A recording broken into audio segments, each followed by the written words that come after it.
ஆசிரியர்கள் அனைவருக்கும் வணக்கம். எஸ்ஜிடியினுடைய கட் ஆஃப் அனலைசிஸ் அதாவது கம்யூனிட்டி வைஸ் அந்த கம்யூனல் ரேங்க் படி இப்போ அதாவது அந்த கிரேஸ் மார்க்லாம் ஆட் பண்ணாமல் இப்போ இருக்கிறது அடிப்படையில் எவ்வளோ வரும் அப்படின்னு சொல்லுங்கள் அப்படின்னு சொல்லிட்டு நிறைய பேர் சொன்னீங்க. ஸோ நம்ம நிறைய பேரோட மார்க் அனலைஸ் பண்ணதுலேருந்து நம்ம அந்த கம்யூனிட்டி வைஸ் எவ்வளோ மதிப்பெண்கள் இருந்தால் வேலை கிடைக்கிறதுக்கான வாய்ப்புகள் இருக்குது அப்படிங்கிறது வித்தவுட் அந்த கிரேஸ் மார்க் இல்லாமல் ஓரளவுக்கு கரெக்டாக சொல்லியிருக்கிறோம்.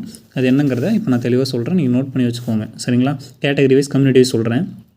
எஸ்டியை பொறுத்த வரைக்கும் நீங்கள் 90 மதிப்பெண்கள் எடுத்திருந்தீங்க அப்படின்னா ஜென்ரல் கேட்டகரி, அதாவது ஜென்ரல்னால் யார், மேல், 90 மார்க் எடுத்திருந்தீங்கன்னா உங்களுக்கு வேலை கன்ஃபார்ம். அதே ஃபீமேலாக இருந்தீங்கன்னா 89 மதிப்பெண்கள் இருந்தால் உங்களுக்கு வேலை கன்ஃபார்ம்னு சொல்லலாம், சேஃப் ஜோன். தமிழ் மீடியமாக இருந்தீங்கன்னா 88 மார்க்கு, எக்ஸ் சர்வீஸ் மேனாக இருந்தீங்கன்னா 65 மதிப்பெண்கள் இருந்தால் போதும். எக்ஸ் சர்வீஸ் மேன் தமிழ் மீடியமாக இருந்தீங்கன்னா 60 மார்க் இருந்தால் போதும். டிஸ்டிங்டிவ் வீடோ அதாவது ஆதரவற்ற விதைகளாக இருந்தீங்கன்னா 65 மதிப்பெண்.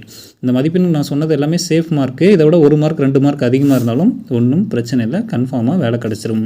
நெக்ஸ்ட்டு எஸ்சிஏ பார்த்தீங்கன்னா 93 மார்க் பார்த்தீங்கன்னா ஜென்ரல் கேட்டகரிக்கு நம்ம சொல்லலாம். உமனாக இருந்தீங்கன்னா 92 மார்க் இருந்தாலே போதும், வேலை கிடச்சிரும்.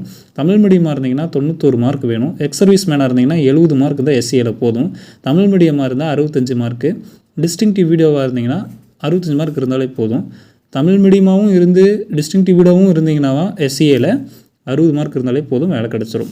நெக்ஸ்ட்டு எஸ்சியில் ஜென்ரல் கேட்டகரிக்கு 90 மார்க்கு, அதே ஃபீமேலாக இருந்தீங்கன்னா 89 மார்க் இருந்தால் போதும். தமிழ் மீடியமாக இருந்தால் 92 மார்க் வேணும். எக்ஸ் சர்வீஸ் மேனாக இருந்தீங்கன்னா 72 மார்க் வேணும். தமிழ் மீடியமாக இருந்தால் 66 மார்க் வேணும். டிஸ்டிங்டிவ் வீடியோவாக இருந்தீங்கன்னா 70 மார்க் இருந்தால் போதும். Next MBCR DNC. இப்போ எம்பிசிஆர் டிஎன்சியில் நீங்கள் எம்பிசியில் கல்லராக இருந்தீங்கன்னா இப்போ நான் சொல்கிற மதிப்பெண்கள்லேருந்து 1 மார்க் கம்மி பண்ணிக்கோங்க. சரிங்களா? ஜென்ரல் கேட்டகரிக்கு 96 மார்க் வேணும். அதே உமனாக இருந்தீங்கன்னா 95 மார்க் இருந்தாலே போதும். தமிழ் மீடியமாக இருந்தால் 94 மார்க் வேணும். எக்ஸ் சர்வீஸ் மேனுக்கு 78, Tamil medium with ex service மேன்னா 72, டிஸ்டிங்டிவ் வீடியோனா 75. சரிங்களா? அடுத்து பிசி முஸ்லீம். ஓகேவா? ஜென்ரலுக்கு 93, ஃபீமேலாக இருந்தீங்கன்னா 92, தமிழ் மீடியமாக இருந்தீங்கன்னா 88, எக்ஸ் சர்வீஸ் மேனாக இருந்தால் 70 மார்க்கு.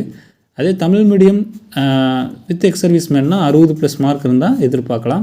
டிஸ்ட்ரிக்டிவ் வீடியோ அப்படின்னா 65+ மதிப்பெண்கள் இருந்தால் கட்டாயமாக எதிர்பார்க்கலாம். சரிங்களா? நெக்ஸ்ட்டு கடைசியாக பிசிக்கு மொத்தம் 635 வேக்கன்சிஸ் இருக்குது. அதில் ஜென்ரல் கேட்டகரிங்களாக இருந்தீங்கன்னா 99 மதிப்பெண்கள் நீங்கள் எதிர்பார்க்கலாம். அதே ஃபீமேலாக இருந்தீங்கன்னா 98 மார்க்கே போதும். தமிழ் மீடியமாக இருந்தீங்கன்னா 98 மதிப்பெண் வேணும். அதே எக்ஸ் சர்வீஸ் மேனாக இருந்தீங்கன்னா 85 மதிப்பெண் சேஃப் அப்படின்னு சொல்லலாம். 2-3 மார்க் கம்மியாக இருந்தால் முன்ன பின்ன இருந்தால் கூட பிரச்சனை இல்லை. அதே தமிழ் மீடியமாக எக்ஸ் சர்வீஸ்மேன் தமிழ் மீடியம் தான் 80 மார்க்கு. அதே டிஸ்ட்ரிக்டிவ் வீடியோவாக இருந்தீங்கன்னா 85 மதிப்பெண்கள் கட்டாயம் தேவை. சரிங்களா? இதுதான் பார்த்தீங்கன்னா மேக்ஸிமம் மோரார்லெஸ் இதுதான் இருக்க போகுது, கிரேஸ் மதிப்பெண்கள் ஆட் ஆனாலுமே.